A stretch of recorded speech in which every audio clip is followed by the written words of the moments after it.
우리나라 축구 국가대표팀 응원단이 서포터즈, 응원단 서포터즈라고 하는데 붉은 악마라고 부릅니다. 이들을 12번째 선수라고 불러요. 운동장에서 뛰고 있는 선수는 11명이지만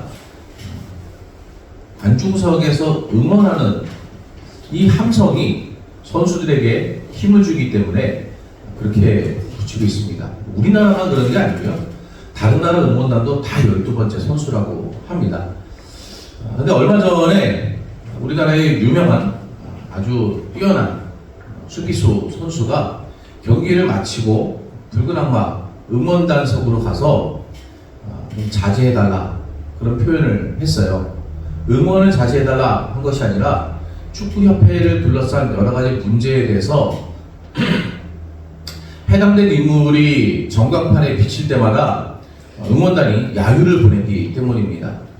그래서 이 야유를 보내는 것이 선수를 향해서 보내는 것이 아니라는 것을 알긴 알지만 그래도 이 야유 소리가 자국의 응원단 쪽에서 들리면은 굉장히 힘이 빠지겠죠. 그래서 그런 부분을 이야기했던 것 같아요.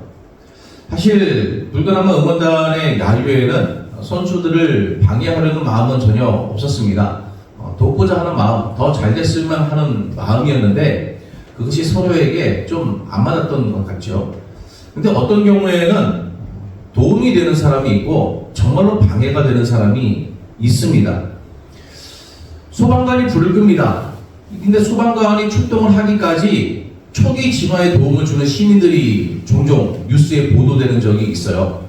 차량에 불이 붙었는데 긴급하게 수화기를 가지고 가서 불을 끄고 또 차량 안에 갇힌 운전자를 구해내는 시민들, 그리고 잠시 뒤에 소방차가 도착해서 소방관들이 불을 끄는 그런 모습도 볼 수 있죠. 경찰이 범죄자를 줬는데 주위의 시민들이 함께 차량으로 추격을 하면서 같이 막아주는, 예전에 봤던 것 중에 굉장히 대단한 센스다 라고 생각했던 것은 이 경찰이 범죄자를 추격을 하는데 이 범죄자를 잡지 못하고 계속 따라가고만 있는데 앞에 달리던 대형 트럭이 슬쩍 차로를 바꾸면서 이 범죄자의 차량이 달리지 못하게 막아서 버린 거예요. 그래서 쉽게 검거하는 일도 있었습니다. 범죄자를 잡는 일은 경찰이 하는 일이죠. 시민이 범죄자를 잡지는 않습니다. 그러나 이 범죄자를 잡는 일에 도움을 주는 시민들이 있습니다. 이렇게 도움이 되는 사람들이 있어요. 근데 도움이 되는 사람들만 있는 것은 아니죠. 우리나라의 법이 바뀌었습니다만 아직도 소방관들이 이 마음이 조마조마해서 잘 시행하지 못하는 것 중에 하나가 좁은 골목길에 불법으로 주차된 차량들, 이 차들 때문에 진입할 수가 없을 때, 소방차가 지나갈 수 없을 때에 강제로 그 차들을 끌어내고 부수고 지나갈 수 있는 그런 법이 개정이 됐어요. 그런데 이제 아직까지도 여러 가지 민원이나 법적인 문제들, 소송 이런 것들에 의해서 좀 이렇게 부담이 되기 때문에 잘 시행을 못하는 것 같습니다. 구급차가 환자를 긴급하게 이송하는데 굳이 그 앞을 막고서는 진짜 환자가 있는 거냐? 그렇게 따지는 사람도 있습니다. 그래서 결국 환자를 제때 이송하지 못해서 목숨을 잃었다. 그런 언론의 기사도 볼 수 있지 않습니까? 어디에나 마찬가지예요. 이렇게 사회에 큰 일을 하는 사람들, 중요한 이 사회를 유지하는, 질서를 지키는 그런 일을 하는 사람들 뿐만이 아니라 우리 일상에서, 가정에서든 직장에서든 어디에서든 도움이 되는 사람이 있고요, 방해가 되는 사람이 있습니다. 우리가 5절부터 8절을 읽었는데 요한 3서 전체에서 저자인 요한은 세 사람을 언급해요. 가이오, 디오드레베, 데메드리오, 이 세 사람입니다. 근데 데메드리오에 대해서는 가이오와 결을 같이 하는 이 칭찬받는 사람으로 소개하고 있습니다만 자세하게 그 어떤 내용을 칭찬하는지를 알기는 조금 어렵습니다. 그 사람에 대해서는 조금 제쳐두고요. 요한이 이 편지에서 언급하고 있는 가이오와 디오드레베, 이 두 사람은 아주 선명하게 대조를 이룹니다. 정반대의 성향을 가진 사람이었어요. 한 사람은 진리를 위해서 함께 일하는 사람이고 다른 한 사람은 복음의 전파를 방해하는 사람이었습니다. 그런데 둘 다 교회의 중요한 사람들이었어요. 진리의 전파를 방해한다고 해서 이교도나 이단이 아니라 교회 안에서 중요한 역할을 하고 봉헌을 하는 사람처럼 보이는 아주 믿음 좋은 사람, 그런 사람들이 교회의 복음 사역을 방해할 수도 있다는 것입니다. 어떤 사람이 진리를 위해서 일하는 사람이고 어떤 사람이 복음의 전파를 방해하는 사람인가? 요한은 가이오를 향해서 진리를 위해서 함께 일하는 사람이다 그렇게 이야기합니다. 3절에 보면 형제들이 와서 내게 있는 진리를 증언하되 내가 진리 안에서 행한다니 내가 심히 기뻐한다 이렇게 말해요. 여기서 형제들이라는 사람들은 요한과 함께 복음을 위해서 일했던 순회 전도자들입니다. 당시의 교회에는 한 교회에 머물러 목회하는 이 전문 목회자가 없는 경우가 더 많았죠. 디모데나 디도처럼 어떤 특정한 교회에 머무르면서 목회를 하는 경우도 있었습니다만 바울과 같이 한 교회에 머무는 것이 아니라 여러 지역을 돌면서 교회를 개척하고 복음을 전하고 또 그 교회가 바로 서가도록 돕고 떠나가는 그런 순회 전도자들이 많았어요. 교회가 있는 곳에도 이 순회 전도자들이 가서 믿지 않는 자들에게 복음을 전하고 믿는 자들과는 하나님의 말씀을 함께 가르치고 배우는 그런 사역들을 감당했습니다. 이들이 가이오가 섬기는 교회에 방문했어요. 그리고 다시 요한에게 돌아와서 가이오에 대해서 이야기합니다. 그 내용이 무엇입니까? 가이오에게 있는 진리에 대해서 이야기해요. 가이오는 진리를 소유한 사람이었습니다. 무엇을 보고 그가 진리를 소유했다는 것을 알 수 있습니까? 가이오의 신앙 고백입니까? 나 예수님 믿습니다. 사도신경을 고백하면 가이오의 진리를 알 수 있습니까? 그럴 수도 있죠. 그러나 요한의 형제들이 요한에게 가이오가 가진 진리에 대해서 증언한 것은 그가 진리 안에서 행했기 때문입니다. 진리 안에서 행하는 것, 그의 행동이 진리를 증명한 거예요. 구체적인 행동으로 나타난 진리라는 뜻입니다. 진리라는 것은 입술의 고백으로 그치는 것이 아니죠. 진리는 행동입니다. 삶입니다. 어떤 가치관을 가지고 어떻게 사는지가 그가 소유한 진리를 증명합니다. 그러면 가이오가 어떻게 했기에 그가 진리를 소유했다는 것을 증명할 수 있었습니까? 순회 전도자들을 영접한 거예요. 요한은 가이오가 형제 곧 나그네 자들인 순회 전도자들에게 행한 것이 신실하다 이렇게 이야기합니다. 이 신실하다는 것은 어쩌다 한 번 했다는 뜻이 아니에요. 신실하다는 것은 그 사람은 늘 그렇게 행동한다는 뜻입니다. 일관성이 있다는 뜻이에요. 어떤 일관성이 있었습니까? 사랑으로 순회 전도자들을 영접한 거예요. 어쩌다 한 번 영접한 것이 아니라 자신이 섬기는 교회와 자신의 지역의 순회 전도자들이 오면 그들을 자신의 집으로 맞아들여서 잘 볶아 먹을 것을 제공하고 그들에게 필요한 모든 것들을 허락하고 그들이 나가서 복음을 전할 때 필요한 것들을 공급해주고 그들이 심지어 그 지역을 떠나갈 때에도 그 지역을 떠나 이동하는 데 필요한 모든 것들, 다른 지역에서 복음을 전하는 데 필요한 것까지 공급해 주었다는 것입니다. 순회 전도자들은 복음을 전하면서 이방인들에게 아무것도 받지 않았다. 요한은 그렇게 이야기하죠. 어떤 분들은 이것을 가지고 목회자들이 사례를 받는 것은 성경적이지가 않다. 그렇게 이야기하는 사람이 있는데 정말 무식하기 짝이 없습니다. 생각해 보세요. 이방인들에게, 여기서 이방인들은 다 유대인이 아는 사람만을 의미하는 것이 아니라 복음을 갖지 않은 사람들, 예수님 안 믿는 사람들을 이야기하는 거예요. 안 믿는 사람들에게 복음을 전합니다. 근데 그 사람들한테 뭘 받아요 도대체? 상식적으로 생각해보세요. 여러분 나가서 복음을 전한다 생각해보세요. 우리 뒤에 있는 전도용품 가지고 나가서 길거리에서 전도를 합니다. 안녕하세요, 드림교회입니다. 예수님 믿으세요? 복음을 전해요. 그러면 안 믿는 사람에게 선물을 주면서 복음을 전하지, 그 사람한테 내가 당신에게 복음을 전했으니 당신 나에게 10,000원 내놓으시오, 이렇게 이야기할 수 있습니까? 이거는 그냥 상식만 가지면 생각할 수 있는 아주 기본적인 이야기예요. 그런데 이방인에게 복음을 전하며 아무것도 받지 않은 것을 가지고 복음을 전하는 사람들은 다른 사람들에게 재정적인 도움을 받아서는 안 된다, 사례비를 받아서는 안 된다 라고 이야기하는 것은 그냥 바보 멍청입니다. 순회 전도자들에게 필요한 것을 주는 것, 그것은 이방인들의 몫이 아니에요. 그건 당연히 믿는 자들의 몫입니다. 이방인들에게 복음을 전할 수 있도록 믿는 자들이 그들의 필요를 채워줘야 되는 거예요. 교회가 복음을 위해서 일하는 사람들을 맞이하고 그들의 필요를 채워주고 복음을 전할 수 있도록 도와야 합니다.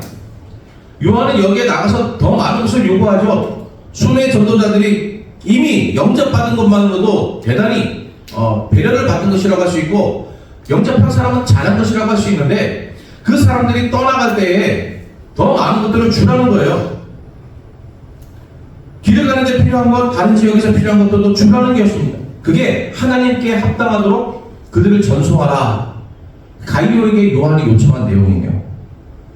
가이오가 직접 여러 지역을 다니면서 복음을 전하지는 않았습니다. 그러나 순회 전도자들을 영접하고 그들에게 필요한 것을 제공함으로써 가이오는 복음을 위해서 함께 일하는 동역자가 되었어요. 지금 우리 시대는 순회 전도자의 시대가 아닙니다. 선교지에 가면 순회 전도자들이 여전히 있습니다만, 우리 선교사님들. 그런데 이 본문의 시대와 달리 지금 우리 한국교회는 각 교회마다 그 교회에 머무르며 그 교회를 목회하는 전문 목회자들이 있는 시대입니다. 여러분이 목회자가 되지 않아도 목회자의 필요를 공급함으로써 목회에 동참하는 거예요. 이게 하면 좋고 안 해도 되는 것이 아닙니다. 반드시 해야 되는 일이에요. 그것이 진리 안에서 행하는 삶입니다. 목회자나 우리 교회 직원들, 우리 교회는 아직 작은 교회라 교회 직원이 따로 없습니다만, 규모가 있는 교회는 목회자가 아닌 교회 직원들도 많이 있지 않습니까? 관리 집사님 계시고 사무간사님 계시고, 그 외에도 여러 직원들이 있을 수 있어요. 주방에 봉사하는 유급 직원이 있는 경우들도 있습니다. 이런 분들이 그들이 섬기는 사역에 합당하도록 생계를 책임져 주는 것, 어렵지 않도록 방치하지 않는 것, 그런 것은 믿는 자들이 당연히 해야 되는 일입니다. 이거 했다고 잘했다고 칭찬받을 일도 사실 아니라는 거예요. 제가 이렇게 표현하는 것은 과한 것입니까? 요한이 9절부터는 디오드레베를 언급합니다. 이 디오드레베에 대해서 요한은 굉장히 책망해요. 어떻게 책망합니까? 순회 전도자들을 영접하지 않았어요. 가이오와 정반대의 모습을 보이죠. 순회 전도자들이 자신의 교회와 지역에 오면은 그들을 영접해드리지 않고 방치해 두었다 하는 것입니다. 그들이 복음을 전하는 데 필요한 것이 있는데 공급해주지 않았어요. 순회 전도자들이 디오드레베가 있는 지역에서 복음을 전할 때 굉장히 어려움을 겪었습니다. 복음을 전하는 것이 곤란했어요. 굶으면서 복음을 전할 수 있습니까? 힘이 없어 쓰러지지 않겠습니까? 그들에게 기본적으로 필요한 것이 있지 않겠습니까? 길에서 잘 수는 없지 않습니까? 그런 모든 것들을 공급받지 못해서 복음을 전하기가 어려웠습니다. 심지어 더 적대적이었어요. 디오드레베는 복음을 전하는 사람들을 자신의 집에 영접하지 않았을 뿐만 아니라 자신의 교회 성도들 중에서 그들을 영접하는 사람이 있으면은 그를 비방하고 비난하고 심지어 교회에서 내쫓기까지 했어요. 선교사님이 우리 교회에 오시면은 선교사님 참 얼마나 힘드십니까? 하고 선교사님이 사역을 하고 또 국내에서 활동하는 데 필요한 것, 이렇게 좀 금일봉이라도 챙겨줄 수 있겠죠. 그런데 그런 것들을 안 챙겨줄 수도 있습니다. 자린고비 같으면 그럴 수도 있겠죠. 놀부 심정으로 그럴 수도 있겠죠. 디오드레베가 이런 놀부의 마음으로 그랬느냐? 그 정도가 아니라는 거예요. 교인들 중에서 누가 좀 챙겨주려고 하면은 안 돼! 절대 하지 마! 그걸 챙겨주면은 그 사람, 야! 너 우리 교회 나가! 너 같은 사람 우리 교회 없어. 그랬다는 겁니다. 얼마나 독합니까? 왜 그랬을까요? 디오드레베는 무엇 때문에 그랬을까요? 요한은 디오드레베가 으뜸이 되기를 좋아한다고 이야기를 해요. 교회에서 디오드레베는 으뜸이 되고 싶어 했습니다. 으뜸이 된다는 것이 장로님이 되고 싶어 한다. 교회의 핵심 세력이 되어서 다른 사람들을 좌지우지하고 싶어 한다. 무슨 그 실세, 정권의 비센 실세가 되고 싶어 한다. 그런 뜻이 아니에요. 으뜸이 되고 싶어 한다라는 부분에 대해서 신학자들은 어떻게 해석을 하는가? 교회를 자신이 원하는 방향으로 맞추어 가려고 한다는 것입니다. 쉽게 말하면 내가 원하는 교회가 되게 만들겠다 하는 것이죠. 디오드레베는 교회가 자기가 원하는 대로 되기를 원했습니다. 사실 다 그런 생각하고 있지 않습니까? 우리 모두는 교회가 내가 원하는 교회가 되었으면 좋겠다, 그런 생각을 가지고 있습니다. 그런 생각이 티끌만큼도 없어요. 그러면은 좀 신뢰가 잘 안 가요. 그러나 디오드레베는 그것이 과했습니다. 제가 섬겼던 어느 교회에서는 사사건건 내가 전에 다닌 교회는 아니겠는데 목사님 이거 내가 전에 다닌 교회는 이렇게 안 했어요? 그렇게 이야기합니다. 그럼 그 교회를 다니지 왜 왔습니까? 그런 사람들이 있어요. 실제로 많습니다. 본인이 교회의 목회의 방향과 그 교회의 철학과 그 교회의 성도들이 지금까지 신앙생활을 해온 그 교회의 역사와 전통을 인정하지 않고 자기가 원하는 대로 하고 싶은 거예요. 디오드레베의 이런 행동이 왜 순회 전도자들을 내치고 영접하지 않고 또 그들을 영접하는 사람들까지 내쫓게 만들었는가? 순회 전도자들이 무엇을 했는가를 다시 한번 생각해 봐야 됩니다. 순회 전도자들은 아까 말씀드린 것처럼 그 지역에 믿지 않는 사람들에게 복음을 전했어요. 그런데 그것만 한 것이 아닙니다. 교회 안에서 성도들에게 하나님의 말씀을 가르쳤습니다. 그 당시에 교회가 가지고 있던 성경은 구약 성경이에요. 구약 성경에는 예수님 있습니까? 없습니까? 없습니다. 예수님을 이해할 수 있는 힌트들이 무수히 많이 담겨 있지만 예수님께서 오시기 전의 이야기예요. 그래서 복음을 전하는 사람들은 예수님의 이야기를 더 깊이 가르쳐야만 했습니다. 그 일을 이 순회 전도자들이 했던 거예요. 그렇게 가르치면서 교회는 어떻게 해야 되는가? 성도는 어떻게 살아야 되는가? 그런 것들을 함께 가르쳤습니다. 가이오가 순회 전도자를 영접한 것은 그들의 물질적 필요만을 채워준 것이 아니라 그들이 전하는 말씀에 귀를 기울이고 순회 전도자들이 가르치는 하나님의 말씀대로 살기 위해서 노력했다는 뜻이에요. 그것이 가이오가 진리를 소유했다는 것입니다. 진리는 행동으로 증명되지만 행동 그 자체는 아니에요. 행동은 진리를 보여주는 겉으로 드러난 도구에 불과합니다. 그러면 가이오가 가진 진리 그 자체는 무엇입니까? 하나님의 말씀을 사모하고 그 말씀대로 살고자 하는 순종의 태도입니다. 바로 그것을 순회 전도자들을 통해서 배웠어요. 근데 디오드레베는 어땠다는 뜻입니까? 순회 전도자들이 가르치는 하나님의 말씀을 받아들이지 않았다는 뜻이에요. 하나님의 말씀을 가르치면 그 말씀대로 살려고 노력해야 되는데 순회 전도자들의 가르침을 거부하고 내가 바라는 교회의 모습을 고집하는 겁니다. 내가 생각하는 철학을 고집하는 거예요. 순회 전도자들이 가르치는 하나님의 말씀이 아니라 내 생각과 판단과 취향과 성향과 내 욕망이 더 중요한 바로 그것이 디오드레베의 태도입니다. 그런데 순회 전도자를 영접하는 사람이 자기 교회에 있어요? 그러면 그 사람을 통해서 순회 전도자들의 가르침이 교회에 영향을 미치지 않겠습니까? 그게 싫은 거예요.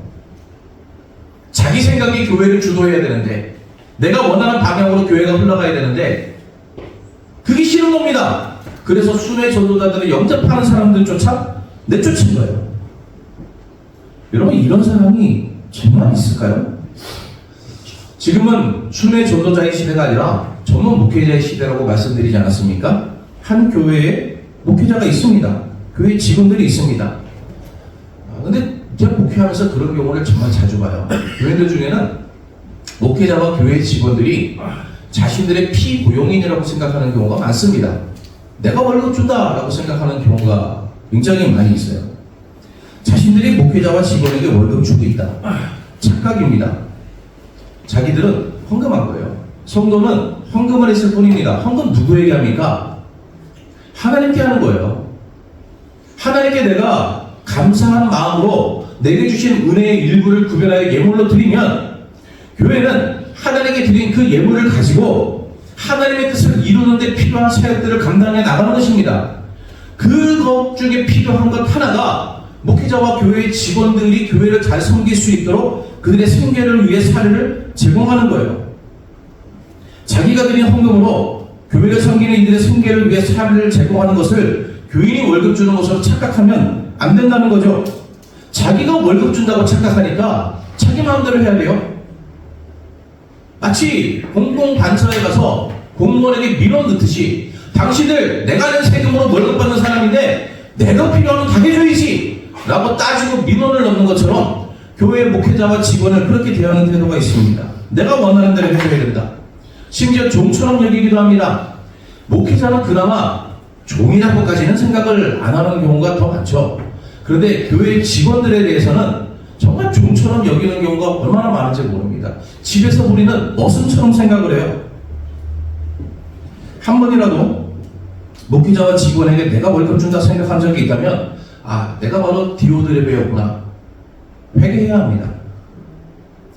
목회자와 교회 직원, 복음을 위해서 일하는 사람들을 존중하고 귀하게 여기는 것, 이것이 진리의 동역자가 가져야 될 태도입니다.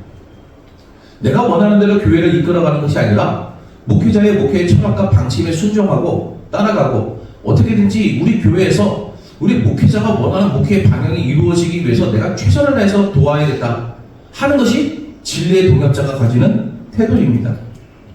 복음을 위해서 수고하는 사람들을 경제적으로 곤란하게 하지 않고 그들의 현실을 당연하게 여기지 않고 자신의 것으로 최선을 다해 섬기는 사람이 진리의 동역자입니다.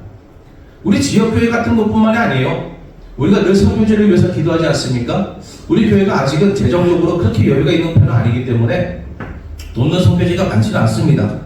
우리 일본의 치쿠바 희망교회를 함께 섬기고 있는데 솔직히 우리가 치쿠바 희망교회를 섬긴다고 뭐 대단하게 섬깁니까? 그 교회의 재정을 우리가 다 채워주는 것도 아니고 고작 한 달에 10만원 그렇게 후원하는 것 뿐입니다. 그러나 그렇게 작지만 함께 돕는 마음 그리고 물질만 계좌 이체해주는 것으로 끝나는 것이 아니라 기도하고 우리 선교사님들의 건강과 사역을 위해서 또 그 교회 성도들을 위해서 치쿠바 희망교회를 통해서 일본 땅의 복음이 더 확산되고 그 땅에 하나님의 역사가 나타나도록 같이 기도하는 것 이것이 진리의 동역자의 태도예요. 우리가 그곳에 가지 못해도 내가 전문 목회자가 되지 못해도 그들을 섬기고 돕고 그 사역을 위해서 기도하고 그 사역의 비전을 공유하고 함께함으로써 우리는 진리의 동역자가 될 수 있습니다. 교회가 자신에게 자신이 원하는 것을 해주기를 바라면서 정작 복음을 위해서 일하는 사람들에게 무관심하고 홀대하고 복음의 비전을 가지고 목회의 방향을 이끌어 나갈 때에 동참하지 아니하는 것은 바로 진리의 대적자와 같은 태도입니다. 우리 드림교회 모든 성도님들 진리의 동역자로 칭찬받는 가이오와 같은 성도가 되시기를 주의 이름으로 축원합니다.